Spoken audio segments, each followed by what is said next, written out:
Pardon, vous pouvez aussi prendre le bus. Non, il y a un bus devant vous. Ici, c'est déjà rempli.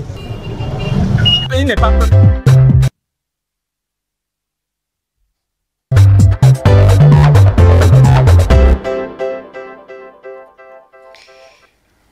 Bienvenue à l'instant partenaire. Vous savez, nous avons pour partenaire les vendredis le président du Centra-INAB en la personne donc de Elhadji Rabiou Garba. Elhadji Rabiou Garba qui est également élu communal pour le bloc, pour le compte du parti Bloc républicain à Lokossa, dans la commune de Lokossa. Et donc, félicitations déjà. Bonsoir Elhadji. Merci monsieur le journaliste. Bonsoir. Félicitations pour l'élection. Merci beaucoup. Et là, vous arborez une autre casquette également en tant que président d'un syndicat. Vous êtes aussi élu communal. Comment ça se fait Comment vous faites à concilier quand même les deux? Bon, monsieur le journaliste, quand on s'engage pour quelque chose, on s'y met. C'est vrai, ça doit étonner plus d'un qu'on entende que le transporteur, le défenseur du secteur transport se retrouve en politique. C'est pour... chacun de nous vient d'une localité donnée. Et cette localité, dans chaque localité, il y a des personnes ressources. Des personnes que la population, naturellement, estime beaucoup.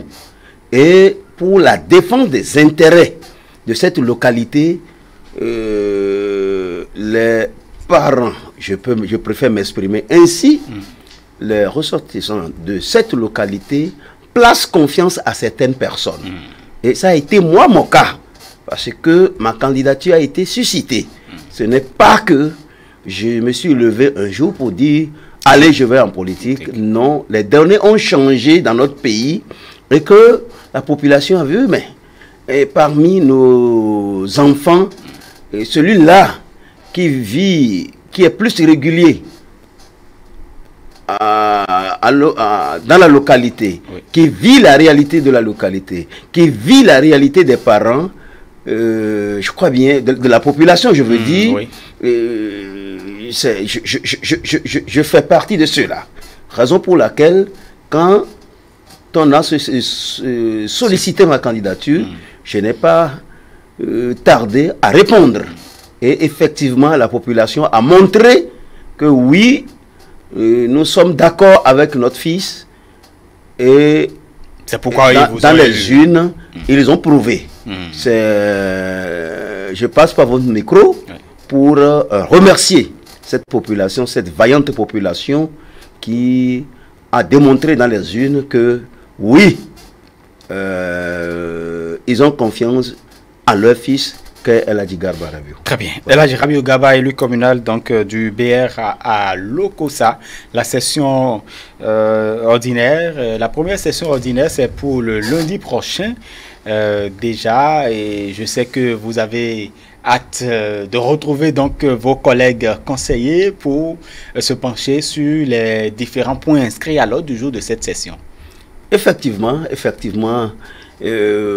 comme vous l'avez su bien le dire, vous n'êtes pas de Lokossa, mais vos enquêtes ont prouvé que le lundi, effectivement, on sera en notre première session. Et les sujets inscrits à l'ordre du jour, nous sommes déjà imprégnés de ces sujets et nous ne tarderons pas vraiment à plancher sur ces sujets et à proposer au maire par où commencer pour que cette population qui attend beaucoup de nous puisse être vraiment satisfaite. Et justement, quand on parle de Lokossa, quels sont les problèmes? Vous qui avez vécu, vous qui vivez quand même les réalités des différentes composantes de la population de Lokossa, quels sont vraiment les défis à relever par votre conseil communal? Oui, les défis sont de plusieurs ordres. Et d'abord, ce qui a été fait par l'Assemblée nationale pour ramener l'ordre a été vraiment salué par la population de Lokossa. Parce que, au début, c'était pas gagné d'avance. Tout à fait. Les candidatures étaient énormes. Exact. Et au point où la population même avait la main sur la poitrine pour dire, mais qu'est-ce qui va se passer? Mais les honorables députés ont vu juste et je crois bien c'est le calme total à Lokossa. Cette guéguerre de partis et de personnes que nous avons constaté depuis des luxes avant même les élections communales, oui, et municipales. Avant même les élections communales, oui, et municipales. Au jour d'aujourd'hui, vous rentrez à Lokossa, vous constatez que la population vit en symbiose. Donc, qu'est-ce qu'on veut? Ce n'est que la paix. Parce qu'on veut d'abord la paix. Tout se base sur la paix. Et après vient le développement. Tout à fait. Voilà. Et donc, le développement, c'est au cœur, ce sera au cœur de vos actions. Ah oui, monsieur le journaliste. Puisque je vous l'ai dit sur l'une des antennes de la place que le diagnostic était déjà fait par le BR des difficultés que vivent la population de Lokossa. Malheureusement, le BR n'a pas été majoritaire, c'est l'UP, et c'est le lieu de les féliciter. Oui. Et tel que le maire a posé les premiers pas, je pense que nous allons travailler la main dans la main pour pouvoir vraiment régler ces problèmes-là. Parce que effectivement, il y a un problème, il y a. Ah oui. Voilà. En tout cas, il y a une décision qui est issue de la récente réunion gouvernementale, et vous l'avez appris, et ça touche les communes. Il s'agit de la suspension de la cession du patrimoine foncier dans les communes, les réserves administratives qui étaient bradées par un certain nombre d'autorités locales, un certain nombre de choses. Comment avez-vous accueilli justement cette nouvelle-là? Monsieur le journaliste, moi personnellement, oui, je l'ai accueilli à cœur joie. Parce que chacun doit être fier de ce que, du travail des doigts. Et en un mot, le travail qu'a fait la main et au bout de la sueur de son front pour pouvoir vraiment être fier de ce qu'il gagne.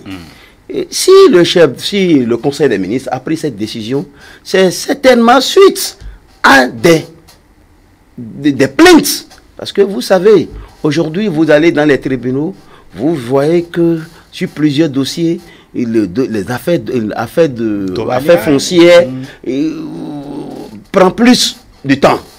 Et il va falloir vraiment corriger. Et ne serait-ce que le chef de l'État travaille déjà, le gouvernement du chef de l'État travaille, mais sur cette affaire foncière, si vraiment le gouvernement de son excellence, le président Talon, peut vraiment régler ce problème, à vie, la population béninoise lui en sera vraiment gré.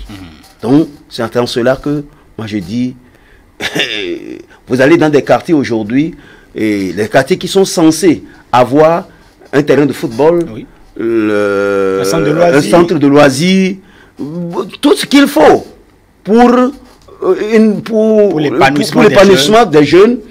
Ces domaines sont vraiment placés ailleurs.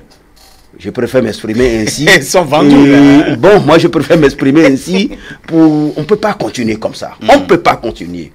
Pendant que des gens souffrent pour pouvoir vraiment s'approprier un domaine dignement, d'autres passent par le chemin le plus court pour l'avoir.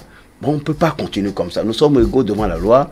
Et si déjà, je crois bien, le gouvernement du président Talon a pris cette décision, je suis sûr et certain, ce n'est pas au hasard, c'est suite à des plaintes données, à des cas vraiment palpables, qu'ils sont arrivés à prendre cette décision, et je crois bien, c'est une décision vraiment salutaire. Et donc ça ne dérange pas les élus communaux comme vous? Non, non, du tout pas. Du tout pas. Je crois bien, l'enquête que le gouvernement a décidé de faire avant même que la nouvelle équipe ne prenne en charge certaines choses, je crois bien c'est pour laver les nouveaux le nouveau maire Oui. et le nouveau conseil, le nouveau conseil, le nouveau, oui, le nouveau maire. Sinon, du coup, on va traiter tout le monde on va traiter au même pied d'égalité. On va les traiter de... C'est pas bon. Il faut vraiment faire il faut quand même essayer de voir l'assainissement, voir comment le terrain est avant la prise de service des nouveaux maires. Je pense bien que c'est une bonne chose. C'est une bonne chose. Voilà. Très bien. Eladji Rabiou Gaba, vous n'êtes pas que politique, vous êtes président du Sintra INAB, donc ce syndicat-là qui regorge de transporteurs, des patrons du transport, un certain nombre de personnes qui luttent pour l'assainissement et le mieux-être du secteur transport. Et justement, nous allons parler de ce qu'a fait quand même l'actualité, ce qui a défrayé la chronique depuis quelques jours. Vous savez, vous avez entendu parler de cet accident au carrefour, à la hauteur donc du carrefour Toyota avec Dokor. Vous avez appris qu'est-ce qui s'est passé en fait pour qu'on en arrive à cette situation désastreuse avec des morts. Monsieur le journaliste, avec regret que nous avons appris, nous avons vu cet accident mortel qui a fait perdre plusieurs vies. Parce que plus d'un, ça fait déjà plusieurs. Tout à fait. Monsieur le journaliste, qu'il vous souvienne, c'est un des combats de Sintra INAB. Et c'est au vu de tout ça que dans le projet d'assainissement du secteur transport, le projet du gouvernement, quoi, du président Talon, qui est de mettre fin à l'importation des camions qui ont déjà 10 ans de vie, à mettre fin à l'arrivée des camions qui ont 10 ans de vie sur le territoire du Bénin, et que des camions qui ont déjà circulé durant 10 ans n'ont plus droit de circulation. Je pense que c'est au vu de ces gens de choses. C'est vrai que le chef de l'État voit grand et voit loin. Mais notre niveau, notre pouvoir d'achat n'est pas au même niveau que la vision du chef de l'État. Mais qu'on veuille ou pas, on est obligé de décoller. Si on doit attendre tout le monde, que tout le monde soit prêt, on risque de ne jamais décoller. Sur ce, qu'il vous souvienne qu'il y a eu dérogation, il y a eu exonération sur l'importation des camions neufs. Tout à fait. Que nous avons beaucoup apprécié. Et même si ce n'est pas à la portée de tout transporteur béninois. Les institutions financières de la place n'étant pas prêts à nous accompagner, ça titube. Ça titube, et c'est le lieu de dire, avant tout, il faut, c'est un secteur vital et c'est un vecteur de développement. Il urge qu'on assainisse. C'est sur votre plateau ici que nous avons souhaité que l'orientation des nouveaux bacheliers vers les écoles techniques et professionnelles. Où on va leur apprendre la mécanique et la conduite. Parce que le type de conducteur que nous avons aujourd'hui, la manière dont ils arrivent à avoir le permis, tout ça là, ça pose problème. Il va falloir vraiment... C'est des enfants. Dans nos garages, vous voyez, c'est des enfants qui ne sont jamais allés, qui ne sont pas allés à l'école. Du coup, on commence par apprendre la conduite. Et ils apprennent un an, 2 ans. Certains ne font même pas 2 ans. Et dès qu'ils savent vraiment manipuler, allez, ils vont vers l'auto-école. Bon, je ne sais pas comment ça se passe. Et ils ont le permis. Et puisque c'est ça que nous avons comme sur le marché, on est obligé de recruter ces chauffeurs. Et c'est sur eux que se repose l'économie et la vie. Donc, il urge vraiment. Effectivement, vous aviez, je me souviens, dans notre précédente discussion, vous avez souhaité qu'on ait une base de données des conducteurs pour que vous alliez, vous, transporteurs, aller chercher, vous alliez donc chercher des personnes capables et qui ont le profil. Effectivement, monsieur le journaliste, sur votre plateau ici, nous avons proposé qu'il y ait même une structure d'embauche qui va former les conducteurs, et les mettre sur le marché.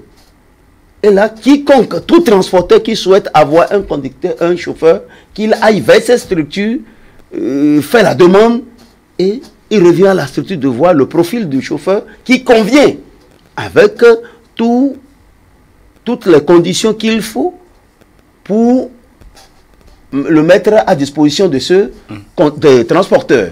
Donc, alors, aujourd'hui, ce n'est pas encore ça. C'est pour ça, même si nous, transporteurs, souhaitons vraiment aller vers les camions neufs, nous sommes encore réticents. Parce que les camions neufs ne sont pas des matériaux qu'on acquiert à vil prix. Un tracteur plus remorque pour la sémie, vous tournez déjà, même si c'est une marque chinoise, vous tournez autour de 55 à 60 millions.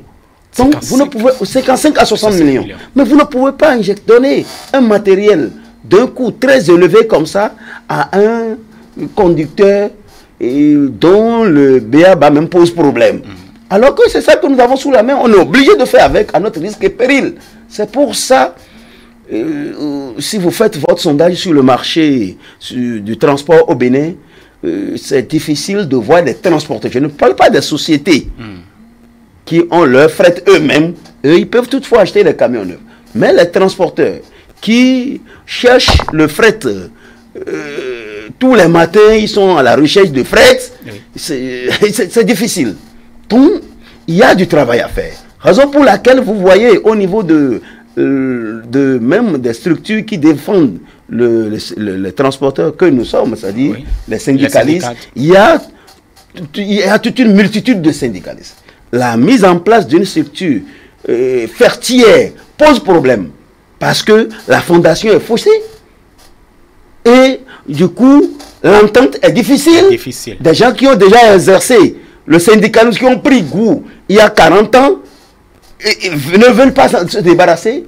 Et alors, si c'est le transport qui est aussi juteux, il est quand même normal qu'ils cherchent à renouveler leur parking. Mais là, ce n'est pas là le souci. C'est comment être en tête de la structure, parce qu'ils savent qu'il y a des avantages qu'ils avaient. Et aujourd'hui, avec la naissance des nouveaux syndicalistes comme nous, ça perturbe tout. Et l'entente est difficile. Mais j'ai foi que si le chef de l'État, avec son gouvernement, ils ont la vraie version des choses, d'un jour à l'autre, on finira. Parce que déjà, avec l'ANAT, Agence nationale de transport terrestre, qui a le fichier des transporteurs agréés, parce que qui on veut organiser? Il faut organiser les transporteurs agréés. Ah, donc, dans vos rangs, il y a des transporteurs non agréés. Oui, mais quand vous n'avez pas l'autorisation de transport, vous êtes agréé par qui? Donc, il va falloir... L'ANAT est en train de faire le travail. Le gouvernement, à travers notre ministre de tutelle et le démembrement de ce ministère qu'on appelle ANAT et DTT, ils sont à pied d'œuvre. Mais ça traîne. Ça traîne. Et il revient aussi à ces directeurs qui ont en charge l'ANAT et le DTT de mettre les vraies informations à disposition du gouvernement pour qu'il tranche, pour qu'on ait vraiment une structure digne du nom. Parce que ce qui se profile, ce qu'on a mis en place actuellement pour dire il y a une structure du nom de quoi là, moi, nous ne sommes pas d'accord avec ça parce que il faut mettre les transporteurs agréés ensemble pour qu'ils décident de ceux-là qui vont les défendre, comme le font les promoteurs des bus. Vous avez vu la fois dernière ce que ATT a sorti. Mais c'est des gens qui visent loin et qui sont prêts à accompagner le gouvernement dans ce souci d'innover et de renouveler le parking béninois. Donc, dans un désordre, on ne peut pas. Ou n'importe qui se lève, il n'a même pas une carte grise parce qu'il porte le nom de syndicaliste. Il dit, quand on vous invite à une réunion, on l'invite, il vient. Les intérêts ne convergent pas. C'est des intérêts divergents. Lui, à travers le manteau de syndicaliste, il sait ce qu'il peut. Il sait comment gruger il sait comment trouver le quotidien. Donc c'est ça qui le préoccupe, mais ce n'est pas l'évolution du secteur qui le préoccupe. Et donc quand on arrive à ces accidents-là, l'assurance contribue à quoi concrètement? Oui, c'est le lieu de saluer les forces de l'ordre qui, malgré qu'aujourd'hui ce n'est pas leur objectif premier, le contrôle des pièces, mais ils essaient, même si de façon inopinée, contrôler les pièces. Sinon, s'il n'y avait pas ces contrôles, je crois bien beaucoup de transporteurs allaient négliger même l'abonnement au niveau de l'assurance. Donc, quand on arrive à ces cas, je crois bien, ce n'est que l'assurance qui défend ce transporteur. Parce que le transporteur, c'est une partie de ses pouvoirs qu'il a délégué au conducteur. Donc, l'assureur aussi, une fois que tu souscris, donc l'assureur, dans ces situations, vient à ta rescousse et prend en charge. Il te donne ce qu'on appelle, tu viens faire, après le constat, vous allez au niveau de l'assurance, déclarer, et on vous donne un numéro sinistre que vous amenez au niveau de la police. Et bon, évidemment, il faut assurer les premiers soins, parce que ça, c'est ne pas le faire, c'est non-assistance en la personne en danger. Donc, le propriétaire du camion assure les premiers soins, il fait ce qu'il faut en attendant que l'assurance ne prenne le reste en charge. Mais ce qui est à déplorer dans ce cas, c'est que au jour d'aujourd'hui, les transporteurs et conducteurs, chacun de nous a sa part de responsabilité. Exactement. Les camions aujourd'hui, vous voyez les camions, il y a des camions sincèrement qui n'ont plus le droit de circuler dans la circulation. Ils n'ont plus le droit de circuler, mais puisque le propriétaire n'a que cela pour pouvoir vraiment lui donner, assurer le quotidien, il lance le camion, il a la visite technique, il a l'assurance, il lance le camion. Donc, le côté technique, des fois, on n'en prend pas soin. Comment ils font pour avoir la visite technique quand on sait qu'ils ne devraient pas circuler? La visite technique, en allant faire la visite technique, monsieur le journaliste, certains transporteurs essaient de régler les phares, régler ce qu'il faut avant d'aller. Il y a d'autres même qui n'y vont pas. Parce qu'il vaut mieux dire la vérité, il y a d'autres qui n'y vont pas. Mais ceux qui font du transport quotidiennement leur emploi, ils font tout pour le faire. Mais d'autres, non. Déjà, si le truc se fait à 20 000, ils sont prêts à investir quelque chose pour l'avoir. Donc, il va falloir vraiment veiller plus sur la chose. Les chauffeurs aussi, c'est le lieu de leur dire, ils font ce qu'ils peuvent. Ils essaient. Parce que quand le matériel est défaillant, le matériel est vétus, désuet, quel que soit l'état du chauffeur, vous allez voir aussi des chauffeurs très jeunes au volant qui ont le casque de musique et ils sont au volant. C'est des choses vraiment, il nous revient, nous qui sommes leurs employeurs et en même temps leurs responsables, parce que de les sensibiliser. Et qu'ils nous écoutent aussi. Parce que franchement... Que le Centrainab organise par ailleurs des séances de recyclage pour ces chauffeurs? Bon, recyclage, c'est trop dit. C'est de sensibilisation. C'est des sensibilisations, puisque un bon transporteur est censé avoir son pack personnel. Il y a les packs personnels, packs privés que nous avons, les transporteurs qui visent loin et qui font du transport, leur emploi, ont des packs privés où ils garent leur camion. Et il y a d'autres aussi qui sont sur le parc public où ils vont garer. Donc nous passons fois sur ces packs-là pour sensibiliser les chauffeurs. Voilà, étant au volant, vous avez intérêt à veiller sur le matériel et veiller aussi sur les usagers. Parce que sur certains chauffeurs, quand ils sont en haut, ils voient les petites voitures en bas. C'est ce que je voulais comme dire, s'ils voient vraiment un oiseau. En fait, ils se disent qu'ils sont les maîtres de la circulation des voies. Voilà, donc nous essayons quand même de les sensibiliser parce que nous-mêmes, nous constatons. Vous voyez de l'étoile rouge au feu du commissariat central, vous voyez la vitesse même que le chauffeur fait. Des fois, on est obligé de descendre de nos voitures pour attirer son attention, mais ce n'est pas sérieux. Le propriétaire à la maison, il t'a remis son matériel, va chercher ce que vous allez manger ensemble, mais regarde ce que tu fais en route. Bon, ceux qui ont reçu une bonne éducation nous écoutent et disent, bon, ils présentent leurs excuses. Mais ceux qui sont mal polis, mais puisque tu n'es pas son patron, ils te narguent. Donc c'est le lieu vraiment de sensibiliser, d'attirer l'attention. Est-ce que il y avait quand même des heures où on savait qu'à ces heures-là, les camions peuvent rouler et tout ça? Est-ce que c'est respecté? Oui, les heures de pointe. Oui. Non, les heures de pointe, il faut avouer que avec le travail qui a été fait, dans l'ensemble, les heures de pointe sont respectées.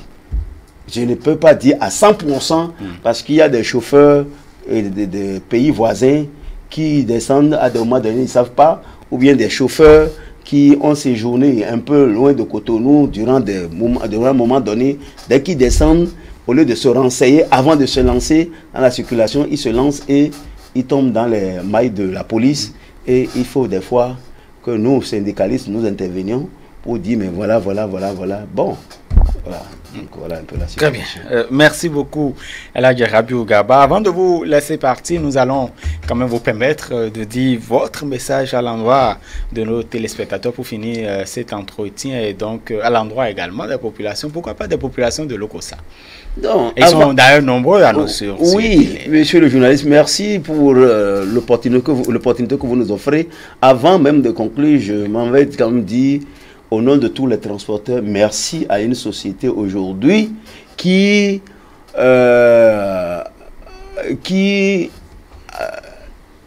nous aide.